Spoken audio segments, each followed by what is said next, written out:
참 예수님. 네. 시작기도 바치고 강의 시작하도록 하겠습니다. 성부와 성자와 성령의 이름으로. 아멘. 주님께서는 심판자이시고 차별 대우를 하지 않으신다. 그분께서는 가난한 사람을 차별하지 않으시고 부당한 대우를 받은 사람의 기도를 들어주시리라. 그분께서는 고아의 간청을 무시하지 않으시고 과부가 쏟아놓는 하소연을 들어주신다. 과부의 눈물이 그 뺨에 흘러내리고 눈물을 흘리게 한 자를 거슬러 그가 부르짖지 않겠느냐. 영광이 성부와 성자와 성령께 같이 이제와 항상 영원히 아멘. 성부와 성자와 성령의 이름으로 아멘. 네, 반갑습니다. 세상에 가장 허망한 약속이 뭐냐면 나중에 뭘 한다는 거예요. 나중에. 제가 여러분들한테 강의 때 이렇게 말씀드렸어요. 여러분들, 여행은 가슴이 떨릴 때 가야지 다리가 떨릴 때 가면 안 됩니다. 기억나세요? 그런데 대개 한 50에서 60 되신 분들이 이때 여행을 가고 싶어. 말대로 여행을 가고 싶은데 지금 애도 교육도 시켜야 되고 결혼도 시켜야 돼. 그러니까 신부님 나중에 간다고. 나중에는 없어요. 가려면 언제 가야 돼? 지금 가야 돼. 지금. 금 중에 제일 소중한 금이 황금도 아니고 소금도 아니고 지금이에요. 지금. 여러분들 중에 이런 분들이 있어요. 오늘 정말로 갈비가 먹고 싶다. 내가 아들을 셋을 키워놨는데 큰아들이 사줄래나 둘째 아들이 사줄래나 막내 아들이 사줄래나 이렇게 생각하는 분은 바보 중에 상바보예요. 왜냐하면은 아들이 무당이야? 막 일하다가 엄마가 지금 갈비 먹고 싶어 하네? 오늘 가서 사드려야 되겠다. 이런 자식 있어요? 없어요? 없어요. 지금 갈비 먹고 싶은 거 누구만 알아? 나만 알아. 이거 누가 사줘야 돼? 내가 사줘야 돼. 누구 돈으로? 내 돈으로. 네. 여러분들이 행복하시고 싶으면은 뭐를 벌어야 되냐면 거지 근성을 벌여야 돼. 거지 근성. 누가 사주기를 바라는, 누가 나를 행복하게 해주기를 바라는 이 거지 근성을 버려야 돼. 먹고 싶은 거 있으면 누가 사 먹어야 돼? 내가 사 먹어. 행복하고 싶으면 누가 행복하면 돼? 내가 행복하면 돼. 언제? 나중에 말고 언제? 지금. 여러분들 지금 어느 교수님이 한 얘기지만은 아이스크림이 있어. 이 아이스크림이 있는데 너무 더워. 그럼 이거 어떻게 해야 돼? 먹어야 돼. 언제 먹어야 돼? 지금 먹어야 돼. 이거 나중에 먹는다고 놔두면은 이거 녹아서 남아있어요? 안 남아있어요? 저한테 많은 암 환자들이 오죠. 많은 암 환자들이 와서 하소연할 때 이런 얘기를 해요. 신부님, 제가 정말로 이제 60부터 행복하려고 30살서부터 60살까지 돈만 모으고 아무데도 놀러 안 갔다는 거야. 근데 암이 걸려갖고 이제 아무데도 갈 수가 없다는 거야. 억울해 죽겠다는 거야. 차라리 그때 갈 걸. 미국 사람들은요 5개월 일해서 한 달 여행 가는 게 목적이에요. 5개월 열심히 돈 모아. 그럼 이번엔 내가 뭐 어딜 간다 그러면 열심히 와서 한 달 휴가 화끈하게 갔다 와요. 또 한 5개월 열심히 모아. 또 한 달 화끈하게 왔다가 그 사람들 한 30년 동안 살면서 거의 60번 정도의 휴가를 멋있게 갔다 오는 거예요. 근데 우리나라는 30살부터 60살까지 나중에 가려고 한 번도 안 가.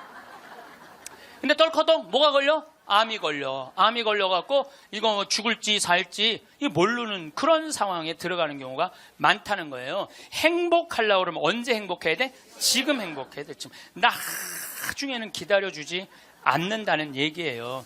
그래서 투자를 하고 싶어도 여러분들이 가장 어리석은 투자가 뭐냐면 주식 투자예요. 주식 투자. 여기 지금 주식 투자하는 분들 분명히 계실 거예요. 자, 주식 투자를 할 동안은 돈 써요? 못 써요? 못 써요. 그런데 제가 모 은행의 지점장들 300명한테 강의를 한 적이 있어요. 근데 그분들이 나한테 이렇게 말을 해요. 대개 주식 투자하는 개인의 96%는 평생 하다 보면은 5천에서 1억 정도는 다 손해보고 나간다는 거. 96%가 써보지도 못하고 날리는 거야. 써보지도 못하고. 저는 요즘 필라테스라는 걸 해요. 제가 필라테스를 하는데 비싸요. 1시간에 뭐 7만 원인가 그 정도 해요. 또 개인 레슨을 하니까. 그런데 제가 뭐 관절염이 있으니까 안 쓰는 근육들이 너무 많더라고. 일주일에 2번을 하는데 내 몸이 나한테 그러더라고요. 주인님 너무너무 감사되는 거야 나한테. 왜 이렇게 나한테 잘해주느냐고. 필라테스를 하죠. 그 다음에 내가 영어 공부하죠. 나한테 하는 투자는 아깝지 않아요. 그런데 주식 투자는 써보지도 못하고 날리는 거야. 아니 여러분들 5천만 원을 날린 분들 내가 물어볼게요. 여러분들 그 5천만 원을 갖고 자기한테 투자했어. 자기 신앙에 투자했어. 5천만 원을 가지고 이스라엘 성지순례를 10번을 갔다 왔다고 생각을 한번 해봐요. 그럼 여러분들은 지금 10번 갔다 온 분들은 예수님하고 트고 지낼 수 있어요. 이스라엘 성지순례 10번 갔다 온 분들은 예수님하고 그냥 맘먹고 막 트고 그냥 얘기할 수 있어. 그게 나 주식 투자 5천만 원에 갖고 한 푼도 못 건져갖고 아이고 속이야 아이고 가슴이야 이러고 사는 게 나아요. 어느 게 나아? 그러니까 오늘부터 주식 다 팔고 어떻게? 자기한테 투자하세요. 나중에 투자하지 말고 언제 투자해? 지금 투자해야 돼. 지금 투자해야 돼. 그러니까 우리는 어떻게 행복한지도 모르고 서로 무시하고 사는 게 기쁨이 뭔지도 모르고 살아. 어쨌든 우리 이 대한민국의 건국이념은 돈이야. 돈이기 때문에 돈을 벌어야 되는데 땅덩어리가 넓어요? 캐나다는 우리나라보다 102배가 나라가 넓어요. 102배가 나라가 넓은데 이 나라는 나무만 팔아도 100년을 먹고 산다는 거예요. 나무만 팔아도. 사우디아라비아는 석유만 팔아도 국민소득이 7만 달러야. 아무것도 안 해도. 근데 우리나라는 아무것도 없어. 땅도 안 넓고 자원도 없고. 그러니까 우리는 돈을 벌으려면 어떻게 돼? 오로지 믿을 건 뭐 하나밖에 없어? 머리밖에 없어. 그러니까 우리는 돈을 벌으려면 뭐를 해야 되냐면 공부를 해야 돼. 공부. 엄마들이 이렇게 얘기를 합니다. 너 공부해서 훌륭한 사람 돼야 돼. 너 공부해서 너의 재능을 개발해야 돼. 이렇게 말하는 엄마가 없어요. 이놈 새끼야 너 커서 무시 안 당하고 돈 많이 벌려면 공부 열심히 해. 그러니까 우리는 공부를 왜 하냐면 무시 안 당하고 돈 벌으려고 공부하는 거예요. 애가 노래를 너무 잘해. 그럼 엄마가 이렇게 얘기해. 너 그렇게 맨날 배짱이처럼 노래하다가 나중에 커서 굶어 죽어 이놈 새끼야. 공부를 잘해야지. 공부를 국영수를 잘해야 돼. 국영수. 다른 건 노래는 공부가 아니야. 애가 그림을 너무 잘 그려. 너 그렇게 맨날 그림 그리다가 너 그림쟁이들이 나중에 굶어 죽어 이놈의 새끼야. 너 공부를 잘해야지. 공부. 국영수를 잘해. 국영수. 애가 공을 너무 잘 차. 너 이렇게 밤새 돌아다니면서 공 차다. 너 커서 굶어 죽어 이놈의 새끼야. 빨리 들어와서 공부를 해. 그래갖고 뭘 해야 되냐면 국영수를 해야 돼. 그래서 우리나라는요. 학교를 다니면 다닐수록 자기 재능을 죽이는 교육을 하는 거예요. 여러분들 노래 잘하고 공 잘 차고 그림 잘 그리고 뭐 물건 잘 만드는 거 제주고 공부 중에 공부예요. 근데 우리는 그걸 공부라 생각 안 해. 오로지 공부는 뭔 줄만 알아? 국영수만 공부를 알고 있어. 국영수만. 전인지 선수 알죠? 전인지 선수 골프 선수예요. 키가 175cm에 나보다 10cm가 더 커요. 나는 원래 167cm였는데 줄었어. 2cm가. 줄었어. 나보다 어쨌든 10cm가 더 커요. 지금 현실적으로는. 그런데 이 전인지 선수가 올해 US 오픈, 일본 오픈, 한국 오픈, 또 한국에서는 5승을 했어요. 그래갖고 올해 21살짜리가 벌은 돈이 20억이 넘어요. 한 해만. 근데 전인지 선수는 초등학교 5학년 때 우리나라 12,000명 수학 경시대에서 모여갖고 똑똑한 애들 모여갖고 수학 경시대 중에 1등한 애, 대상 받은 애, IQ가 무려 138이에요. 근데 이 아버지는 태권도 선수였던 아버지는 전인지 선수를 공부를 가르치고 싶지 않았어요. 골프를 가르치고 싶었어요. 그래갖고 오전 수업 끝나고 골프 연습장 보냈어요. 오전 수업 끝나고 골프 연습장 보냈어요.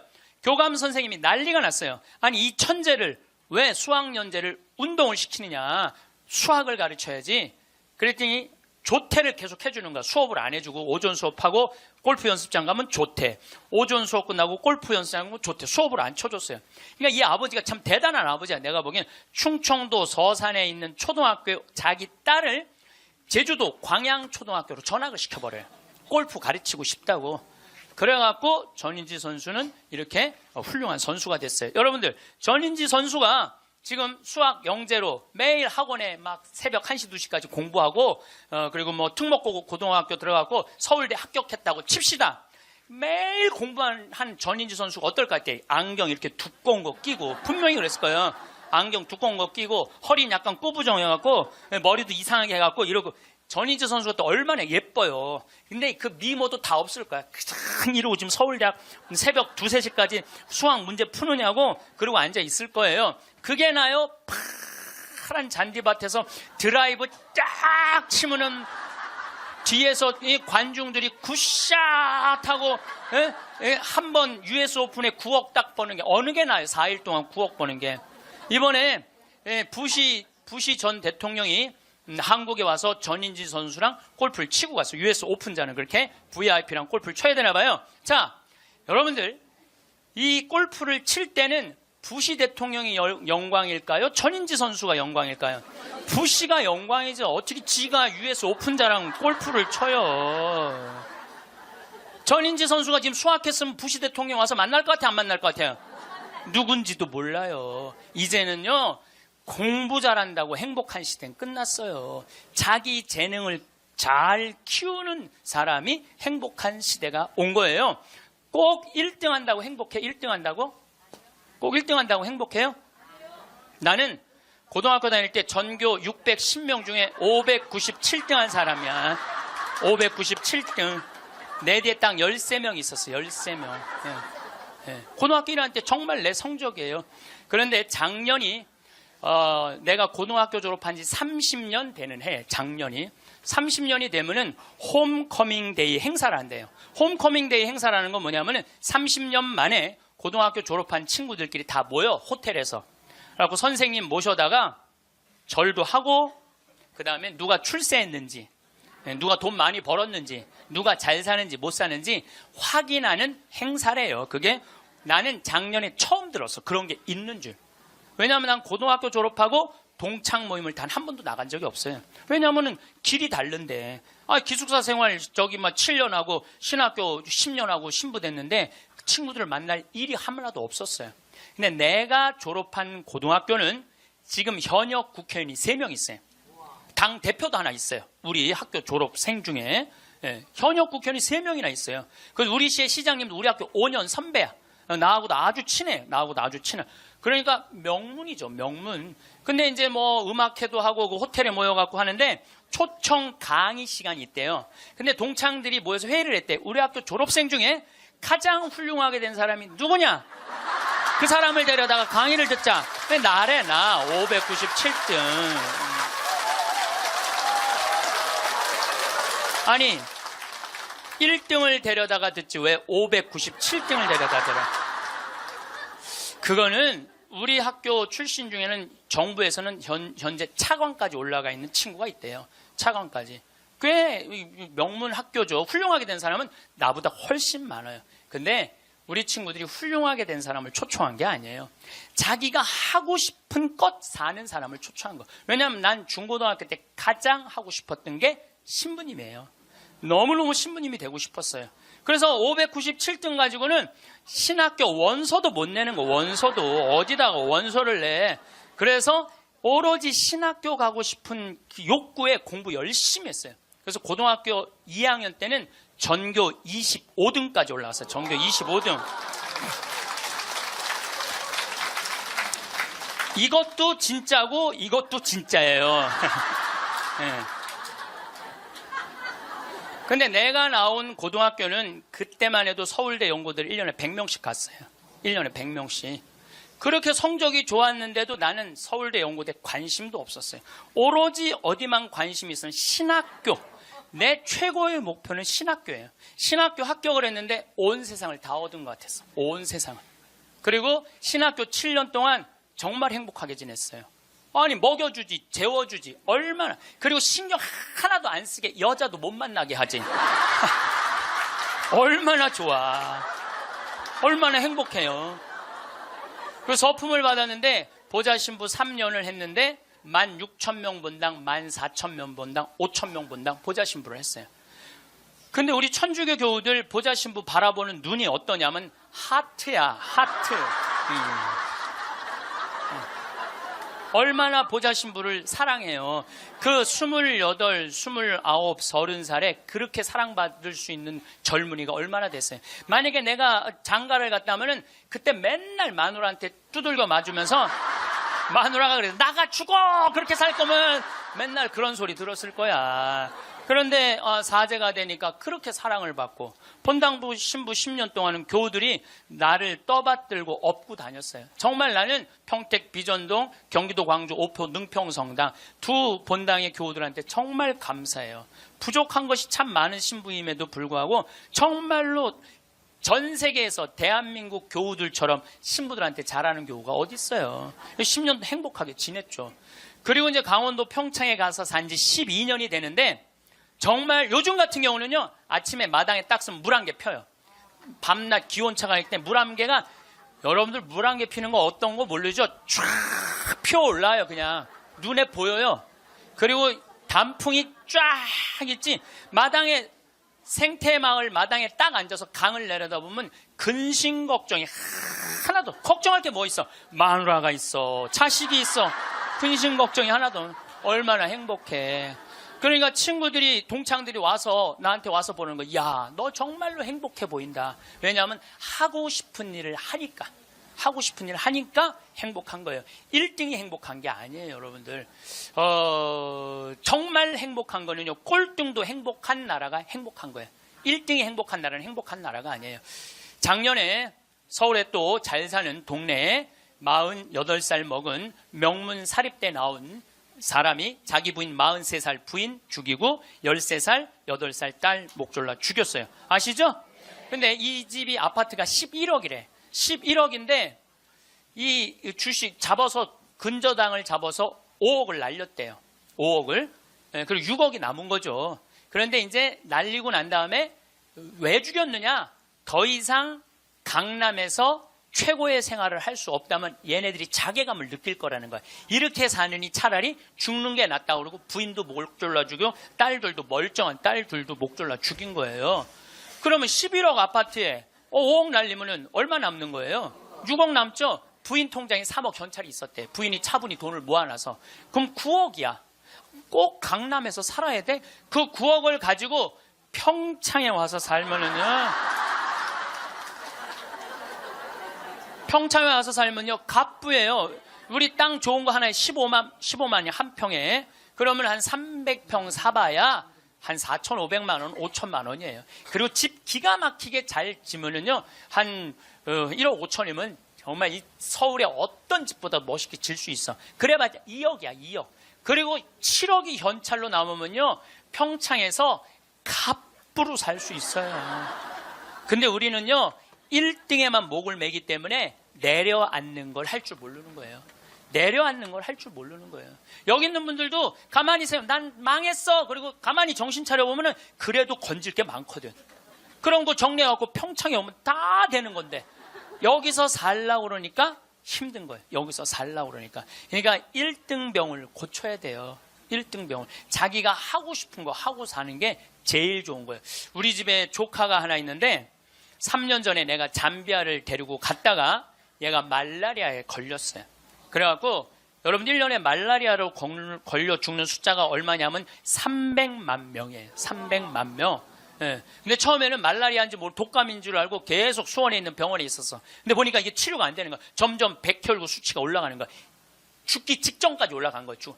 너무너무 놀래갖고 내가 여기 서울 국립의료원에 입원을 시켜놓고 마침 서울대병원에 내가 강의를 나가니까 전화해갖고 최고로 좋은 감염내과 의사 찾아서 우리 조카 좀 내가 조카 하나 잡게 생긴 거 아니에요. 지금 아프리카 데리고 가서 조카 좀 살려. 그리고 내가 그날 내 평생에 그렇게 간절하게 기도한 적이 없어. 하느님, 우리 조카만 살려주면 내가 열심히 살겠습니다. 딴 생각 안 하고 내가 열심히 기도했어요. 조카가 살아났어요. 기적같이 살아났어요. 정말 죽으려고 그러는 애가 살아났어요. 근데 얘가 그 말라리아 걸리기 전에는 화학과를 다녔어요. 근데 별로 행복해 보이지 않더라고. 애가 화학과를 다녔던 애가.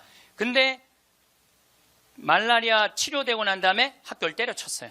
얘가 어렸을 때 성우를 하고 싶어 했어요. 그래서 뭐 바이올린도 배우고 피아노도 배우는 아이예요, 원래는. 근데 하악과를 간 거야. 바이올린하고 피아노 배우는 애가, 성우하고 싶은 애가 하악과를 가니 얼마나 한심해요. 그랬더니 나한테 그러는 거야. 삼촌, 내가 학교 때려쳤어. 그래서 왜? 그랬더니 내가 죽음 직전까지 가보니까 내가 좋아하는 걸 하다가 죽는 게 자기가 옳게 사는 거라는 생각이 들더래요. 그래서 얘가 공부를 해갖고 뮤지컬 학과를 들어갔어요.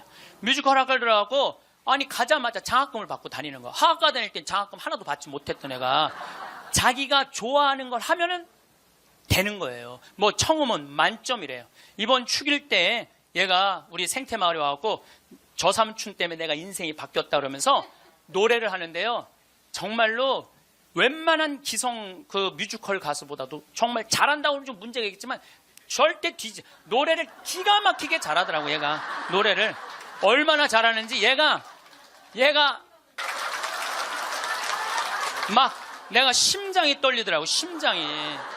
그런데 그 아버지인 우리 둘째 형이 나한테 하는 얘기가 지금 쟤는 대한민국에서 제일 행복한 애라고. 자기가 하고 싶은 걸 하니까. 그래서 내가 그 아이를 볼 때마다 너무 기특해갖고 이번 주 토요일 날도 노트라듬 드 파리라는 뮤지컬을 내가 끊어줬어요. 최고 좋은 좌석에 너 가서 보라고. 그러니까 애가 자기가 하고 싶은 걸 하니까 박수를 쳐주고 싶은 거야. 여러분들도 정말 자녀들을 사랑한다면 여러분들이 좋아하는 국영수를 가르치지 말고 국영수를 가르치지 말고 자녀가 좋아하는 걸 찾아줘야 돼요. 그래서 우리는 1등을 해갖고 어딜 들어가야 돼? 서울대학을 들어가야 돼. 이게 행복 공식이야. 돈을 벌으려면은 공부를 잘해야 되고 공부를 잘해서 1등을 하고 1등을 해갖고 서울대학을 들어가야 돼. 근데 여러분들 우리나라 자살률 최고 높은 학교가 어딘 줄 아세요? 아니에요. 카이스트예요. 카이스트 아이들이 요 3년인가 4년 만에 9명이 자살을 했어요. 9명이 자살을 했어요. 공부 잘한다고 행복한 거 아니에요. 공부 잘한다고 하고 싶은 일을 하는 게 행복한 거예요. 서울대학을 들어가야지 행복하고 인생에 성공했다는 이 대한민국 사람들의 머리를 뜯어 고쳐야 된다는 거예요. 그러니까 대한민국 엄마들은 임신을 하면은 내 뱃속에 생명이 들어왔다는 생각 안 한다니까. 임신을 하는 순간 내 뱃속에 서울대학 C가 들어왔다. C. 이 사람으로 안 보여. C로 보여. C로. 그래갖고 그냥 글자. 근데 요즘 젊은 엄마들은 내가 요즘 또 알아보니까 한글만 안 가르친대요. 아침에 일어나고 애한테 한다는 소리가 Good morning, my baby. How are you today? 영어로 하는데 영어로. 정신이 나간 거죠. 그래갖고 엄마의 태를 10달 만에 열고 나왔어. 세상이 얼마나 멋있어요. 하늘도 예쁘고 단풍도 예쁘고 구름도 예쁘고. 그래갖고 베란다 창문을 통해서 구경 좀 하려고 그랬더니 마음 급한 엄마가 너 지금 그거 볼 시간이 어디 있어. 1살짜리한테 한쪽 창문에 가나다라 마바 차타카타 붙여놓고 반대쪽 창문에는 ABCD 붙여놓고 누워서 모빌이 돌아가는데 기억 리을 디글 리을이 돌아가는 거예요. 자, 저는 이 이야기를 20년째 하고 있어요. 왜냐하면은 내가 가정방문 다녀보면서 제일 꼴배기 싫은 게 애방에 글자, 숫자, 영어 더덕더덕 붙여놓는 거예요. 그게 애를 위한 일이 아니거든요. 애를 정신을 혼란하게 만드는 거예요. 발도르프 교육이라고 있어요. 독일에서 이 1차 세계대전 끝나고 난 다음에 담배 공장에서 처음으로 한 교육이에요. 근데 이게 가장 인간한테 인권을 존중해주는 교육이래요. 이 발도르프 교육은 유치원 때부터 대학 졸업할 때까지 등수가 없어. 등수가 없어. 누가 1등인지 누가 꼴등인지 몰라. 그리고 이 발도르프 교육에서는 사람을 어떻게 등수로 먹이느냐 이거예요. 사람 어떻게 등수로 평가하느냐 이거예요. 등수가 없어요. 그리고 지금 노르웨이, 핀란드, 덴마크, 네덜란드 다 등수 없어요. 우리나라처럼 1등급부터 15등급, 20등급 나눠놓는 나라가 없다니까요.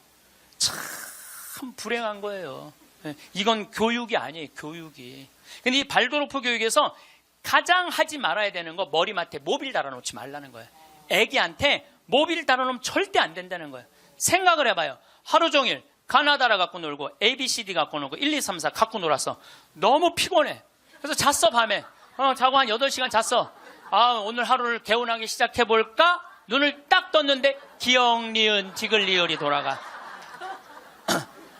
이게 애들한테 보통 스트레스가 아니라는 거예요. 그런 애들이 커서 다 치약 한 통을 다 짜서 동료 병사들을 먹이는 거예요. 그런 애들이. 그러니까 우리나라 애들은요, 어렸을 때부터 너무 스트레스를 받아갖고 중학교 2학년만 되면 폭발하는 거예요. 그래서 중2병이 나오는 거예요. 부모가 너무너무 괴롭혀갖고. 작년에 부산에서 한 초등학교가 선생님이 2학년인데 22명이 한 반인데 다음 중간고사 볼 때 만점 받는 애부터 밥 먹인다고. 그래서 국어, 수학을 중간고사에 봤대요. 근데 4명이 22명 중에 4명이 만점을 받았대. 4명한테 그랬대. 니네들 만점 받았으니까 밥 먼저 먹으라고. 그리고 18명한테 니네 시험 못 봤으니까 밥 나중에 먹으라고. 그러고 급식을 성적순으로 한 거죠. 이거 애들한테 갑질 가르치는 거예요. 너 공부 잘하니까 뭐도 먼저 먹어도 돼? 밥도 먼저 먹어. 어렸을 때부터 공부를 잘하면 특권을 누리게 가르치는 거예요. 그래서 갑질이 나오는 거예요. 그래서 어렸을 때 공부 잘하면 밥도 먼저 먹어도 돼. 그러니까 얘네들은 항상 먼저 먹었어. 뭐든지. 그러니까 나중에 무슨 판사, 검사, 국회의원, 장관 돼도 항상 먼저 먹어도 돼. 돈도 먼저 먹어. 뭐든지 먼저 먹어. 남들보다 먼저 먹어, 돈도. 근데 항상 평생을 먼저 먹어갖고 먹었는지 기억도 안 나. 기억도 안 나는 거예요. 기억도 안 나는 거예요. 이게 우리나라 교육에서 잘못된 거예요. 만약에 선생님이 이렇게 교육했다면 얼마나 좋을까요? 18명한테 니네들 시험 못 봤으니까 먼저 밥 먹고 기운 내서 공부 열심히 해. 그리고 4명한테 니네들 양보하면 쟤네들한테 좋을 것 같아. 이랬다면 이 교실 안이 훨씬 화기애애했을 거예요. 만점 맞는 애 먼저 먹으라고 18명 나중에 먹는 애들 시험도 못 봤는데 밥도 나중에 먹으래. 기분 좋을 것 같아요? 나쁠 것 같아요? 기분 나쁘죠. 학교 다니면서 기분 나쁜 거죠. 근데 얘네들은 또 집에서는 독상을 차지할 수 있어. 집에서만은. 그래갖고 집에서 엄마한테 성적 주고 행복하게 밥을 먼저 먹었어. 집에서는. 근데 문제는 엄마예요. 행복하게 밥 먹는 애 한번 쳐다보고 성적표 한번 쳐다보고 행복하게 밥 먹는 애 한번 쳐다보고 성적표 쳐다보다가 해서는 안 될 말을 해요. 야 이놈의 새끼야, 이 성적 받고 밥이 목구멍으로 넘어가냐. 그럼 얘는 할 수 있는 건 딱 하나밖에 없어요. 탈선밖에 할 수 있는 게 없어요. 탈선. 제가 몇 년 전에 우리나라 최고 좋은 특목고등학교 합격한 여학생이 저를 찾아왔어요. 우울증에 걸려갖고. 얘는 우울증에 걸리니까 머리를 안 깎았어요. 허리까지 머리가 나왔어. 근데 얘는 나하고 1시간 동안 면담하는 동안 단 한순간도 고개를 들지 않았어요. 그러니까 팍 고개를 숙이니까 그 긴 머리가, 나는 걔 얼굴을 1시간 동안 못 봤어요. 까만 머리만 봤어. 까만 머리만. 근데 얘가 하는 말이 이런 말이에요. 자기는 초등학교 4학년 때까지 너무 행복했대요. 공부도 잘하고 시골에서.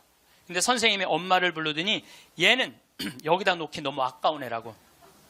공부를 너무너무 잘하니까 평촌으로 보내라고, 학원만은.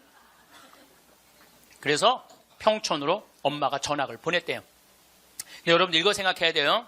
아이는 전학을 한번 가면은 엄마 뱃속에서 새로 태어난 것 같이 새로운 환경에 놓인대요. 친구 새로 만나야지, 선생님 새로 만나야지, 가는 길 다르지. 그만큼 힘든 거야, 전학을 한번 가면은. 근데 가자마자 전교 1등을 했대요. 그러니까 바로 왕따를 당했대요. 그냥 사는 게 너무너무 학교 다니는 게 지겨웠대요. 근데 오로지 공부 잘하니까. 거기서 너무너무 공부를 잘하니까 선생님이 엄마를 부르더니 얘는 평촌에 놓기 너무 아깝다고 일산으로 보내라고. 일산으로 갔대요. 중학교 올라가고 일산에서도 공부를 너무 잘한 거야. 그랬더니 선생님이 엄마를 부르더니 얘는 여기다 놓기 너무 아깝다고 강남으로 보내라고. 강남으로 간 거예요. 그래서 우리나라 최고 좋은 특목고등학교 합격을 했어요. 이 아이가. 합격을 했는데 우리는 특목고등학교 3월 달에 들어가는 게 아니고 우리 일반고등학교는 3월에 가잖아요. 특목고등학교 1월 달에 기숙사에 들어간대요. 그래서 1월, 2월 2달 만에 고등학교 2학년 과정을 다 마친대요. 워낙 똑똑한 애들이니까. 그러니까 걔네들이 다 예일대, 하버드대, 서울대 2학년 때 다 가는 거예요. 3학년 때까지 안 가. 2학년 때 다 가는 거야. 선행학습 하니까. 근데 첫날 공부를 하고 저녁에 양치를 하려고 그랬는데 치약을 안 갖고 왔더래. 그래갖고 한 방이 6명이 있었는데 5명한테 치약을 빌려달라고 그랬더니 치약을 빌려주는 애가 한 명도 없더래요. 안 빌려주더래. 왜 안 빌려줘요? 만약에 내가 치약을 빌려줘갖고 얘가 양치를 잘해갖고 다음날 건강하게 일어나고 공부를 열심히 하면 되겠어요? 안 되겠어요? 네. 내 경쟁자가. 얘네들은 경쟁자로 보이는 거예요. 친구로, 동료로 안 보이는 거예요. 그래갖고 뭐를 해야 돼? 1등을 해야 돼. 그래갖고 뭘 해야 돼? 출세를 해야 돼. 협동, 이해, 양보, 배려, 이런 거 안 배워요. 이런 거 안 배워요. 경쟁, 1등, 출세, 돈, 이걸 배우는 거예요. 얘가 생각을 해보니까 그때 우울증이 온 거예요. 이게 뭐냐. 근데 걔가 나한테 정말로 울부짖으면서 한 얘기가 있어요. 신부님, 나는 내 인생을 돌아봐서 16년 동안 즐거웠던 추억이 하나도 없어요. 공부한 거 외에는 생각나는 게 하나도 없다는 거예요. 토요일 날 일요일 학원만 다녔지 어디 놀러 가봤던 적도 없다는 거예요.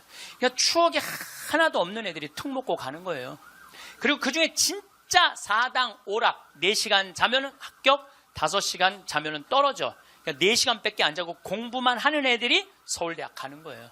그중에 정말 도서관에서 머리통이 터져라 공부하는 애들이 사법고시, 행정고시 보는 거예요. 그리고 그중에 진짜 똑똑하고 출세 욕구 있는 애들이 국회의원이 돼갖고 지금 대한민국을 통치하고 있는 거예요.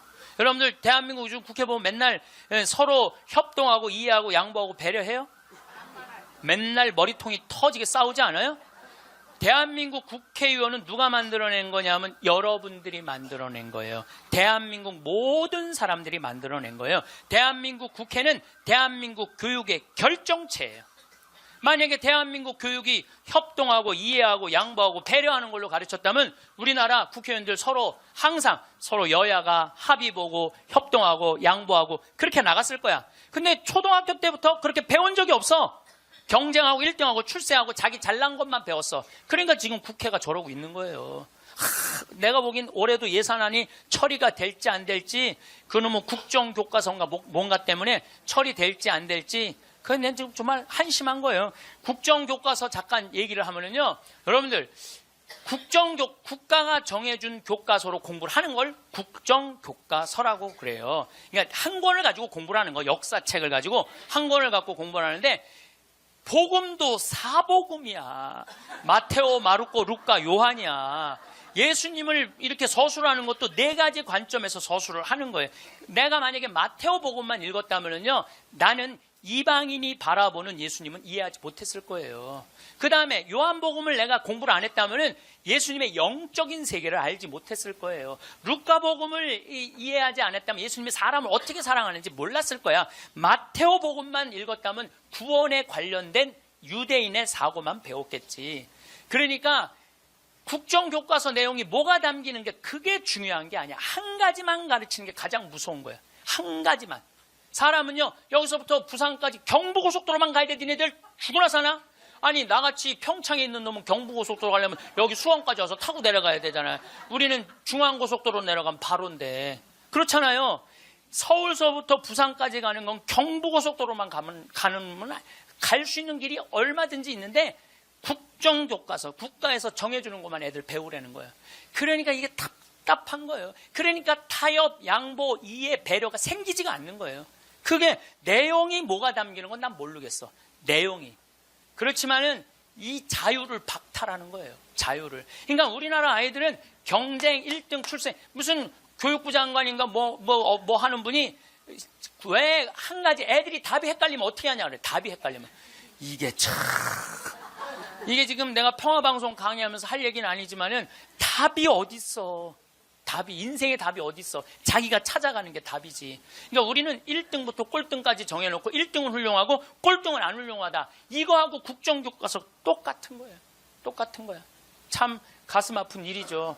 핀란드 유치원하고 우리나라 유치원하고 자전거를 한 대 갖다 놓고 어린이집 놀이터에 이 자전거를 갖고 정말로 얘네들이 잘 노나 실험을 했어요. 근데 핀란드에는 20명이 있는데 한 명이 막 타고 노는데 다른 애가 아무도 안 건드려. 그래서 얘는 또 타고 놀더니 제자리에 갖다 놔. 다음 애가 또 타고 놀아. 그 다음 애가 또 타고 놀아. 그래갖고 20명이 1시간 내에 다 타고 놀았대요. 그런데 우리나라에는 딱 20명이 그 자전거, 새 자전거를 보더니 20명이 매달려갖고 네가 먼저 타내는 내가 먼저 타내는 싸워갖고 1시간 동안 한 명도 못 탔다는 거예요. 자, 여러분들 이게 EBS에서 5년 전에 한 실험이에요. EBS에서 5년 전에 한 실험이에요. 똑같은 자전거를 놓고 핀란드 애들은 다 타고 놀았는데 똑같은 자전거를 놓고 우리나라 애들은 한 명도 못 탔어요. 우리나라는 지금 먹을 재산이 너무너무 많아. 나눌 게 너무너무 많아. 그런데 아무도 못 가죠. 너도 못 갔고 나도 못 갔고. 하늘에서 붕 떠 있어. 천국은 나누느냐 나누지 않느냐로 결정돼요. 천국과 지옥은. 여러분들, 하느님이 제가 늘 말씀드리잖아요. 하느님이 째째한 분이 아니에요. 천당, 지옥 다 먹을 거 상다리가 부러지게 차려놔. 너무 많이 차려놓으니까 상이 너무 커. 그러니까 젓가락이 저기까지 먹어야 되니까 우리 팔 2배만 해. 전부 다 젓가락이. 천국에 가보니까 살이 다 통통 쪘어. 왜 쪄?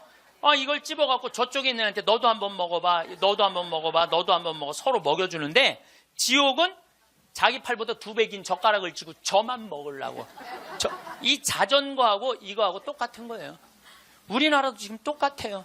우리나라 정말 돈이 많은 나라인데 다 여유가 생겼는데 아직도 자기 입에만 집어넣으려고 그래. 자기 입에만 집어넣으려고 그러는 거야. 그러니까 협동, 이해, 양보, 배려가요. 미래 세계는 성공할 수 있는 길이에요. 경쟁, 1등, 출세가 성공의 길이 아니에요. 빌 게이츠가 며칠 전에 얘기했잖아요. 미래 세계는 나누는 나라가 경쟁이 있는 나라라고. 나누는 나라가 경쟁이 있는 나라라고. 제가 1년에 도로를 9만 킬로를 다녀요. 내 차로 9만 킬로. 택시 기사들이 1년에 얼마를 뛰느냐면 4만 5천 킬로를 뛰어요. 근데 나는 9만 킬로를, 나는 택시를 했어도 택시 기사들보다 2배 돈을 더 벌었을 거야. 9만 킬로를 뛰니까. 그러니까 하루 중에 보통 도로에서 6시간 정도 있어요. 근데 매일 그렇게 있어요. 그러니까 도로에서 벌어지는 일은 세상 어느 누구보다도 내가 많이 알아요. 오늘도 영동고속도로로 나왔는데 영동고속도로가 4차선이야. 4차선이면은 1차선은 추월차선이에요. 추월차선. 추월하면 들어가 줘야 돼요. 추월하면 들어가 줘야 되고 추월하면 들어가 줘야 돼. 왜냐하면 뒤에 바쁜 차들 가라고. 내가 이탈리아를 가보니까 이탈리아는요 1차선이 보통 130에서 140으로 달려요. 추월하는 차들이니까 쫙쫙. 그리고 만약에 100km로 달리는 차들이 있으면은 막 뒤에서 상향등을 막 켜요. 비키라고. 그러면은 막 달리다가도 뒤에서 막 상향등을 켜잖아요. 내가 지금 천천히 가나 바로 빠져줘요.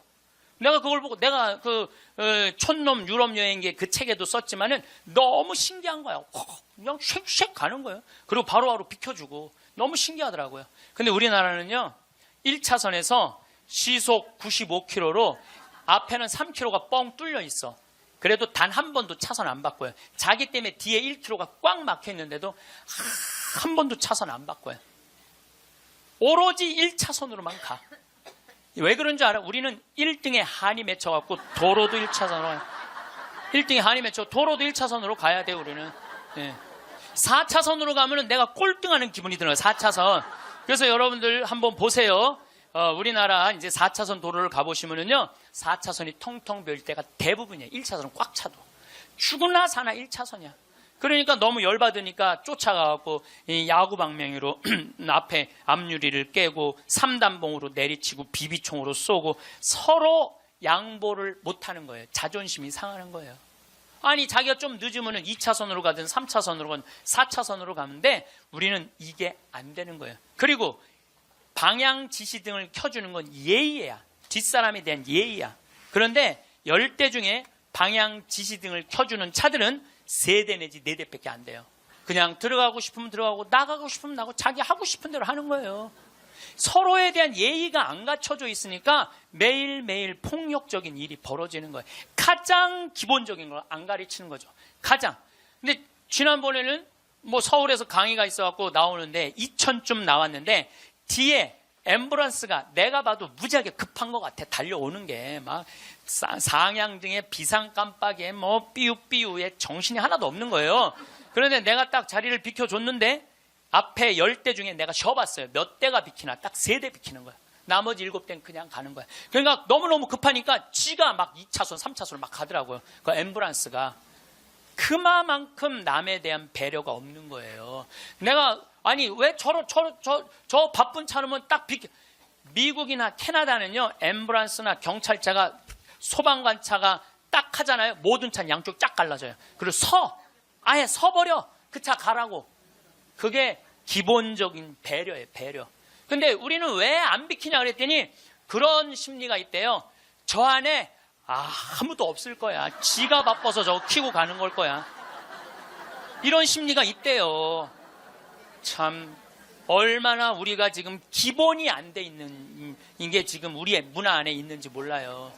지난 1월 달에 제가 괌에 강의를 갔어요. 괌에 강의를 갔는데 저녁에 나하고 같이 간 신부님이 시내 구경 나가자고 해서 나갔어요. 근데 건널목을 건너려고 그랬는데 두 걸음을 걷는데 빨간불이 딱 켜졌어. 어떻게 뒤로 딱 물러났죠. 뒤로 물러났더니 그 앞에 있는 차가 나보고 웃으면서 가라는 거예요. 네가 가던 길이니까 가라는 거예요. 뒷차들이 쫙 서 있는데 나는 빨간불이고 자기는 파란불인데 나보고 가라는 거야. 항상 선진국에 가보면은요, 누가 우선이냐면 사람이 우선이에요. 사람이 건너겠다면 차는 자기가 파란불이라도 서요. 그리고 신호 없는 데는 당연히 자기가 알아서 서요. 그 내가 또 보고 배운 게 많으니까 난 기사가 있으니까 보통 70 먹은 아줌마가 길을 건너려고 그러면 뒤로 돌아다 보잖아. 2차선에서 2개 차선 여기 막 이면 도로 주택가에. 그럼 내가 그래요. 저분 길 건너려고 그런다. 서라. 1년 동안 그냥 가는 거예요. 핸대는 소리가 차 조심해야지 왜 내가 조심하느냐고. 그러니까 사람이 차 조심을 해야 돼. 차가 사람을 조심해야 되는데 우리는 사람이 차를 조심해야 돼.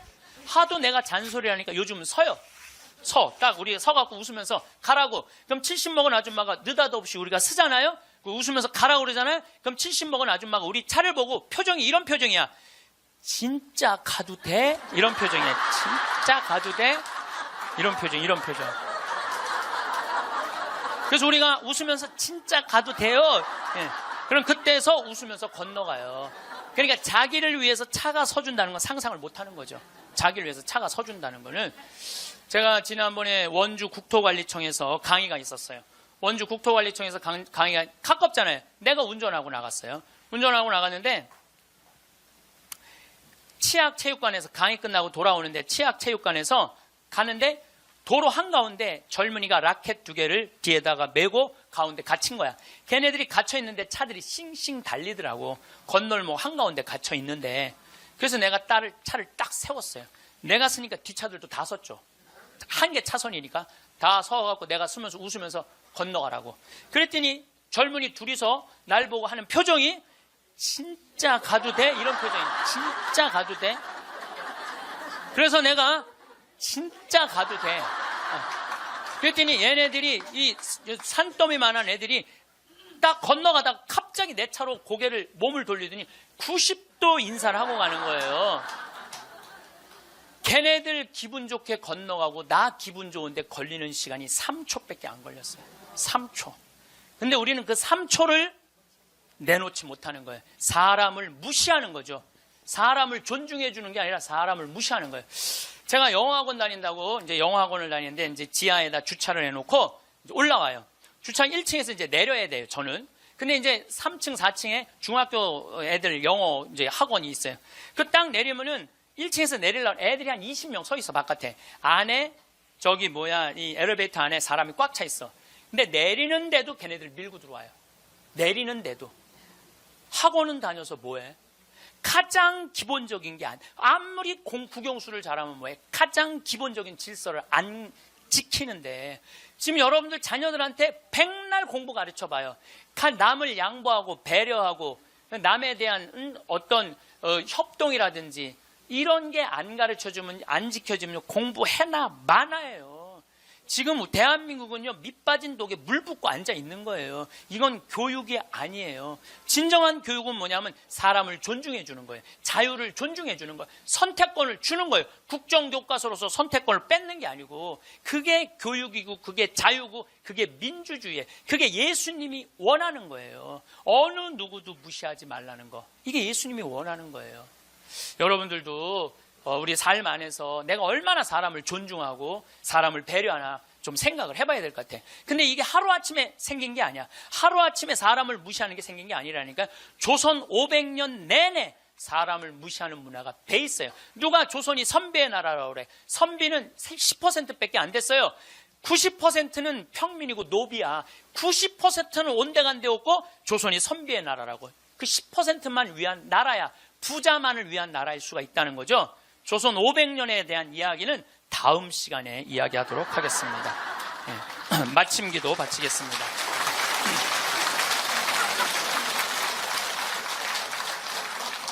성부와 성자와 성령의 이름으로 아멘. 주 너의 하느님은 신들의 신이시고 주님들의 주님이시며 사람을 차별 대우하지 않으시고 뇌물도 받지 않으시는 위대하고 힘세며 경애로우신 하느님이시다.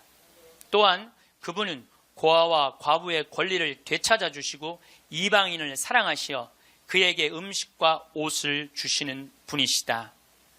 하느님 아버지, 당신은 당신이 만든 모든 사람들이 존중받기를 원하시나이다. 우리 그리스도인들이 우리 주위에 부족한 이들을, 조금은 모자라는 이들을 존중해주고 채워줄 수 있는 그런 그리스도인 되기를 저희에게 은총 내려주소서. 영광이 성부와 성자와 성령께 성부와 성자와 성령의 이름으로 아멘. 감사합니다.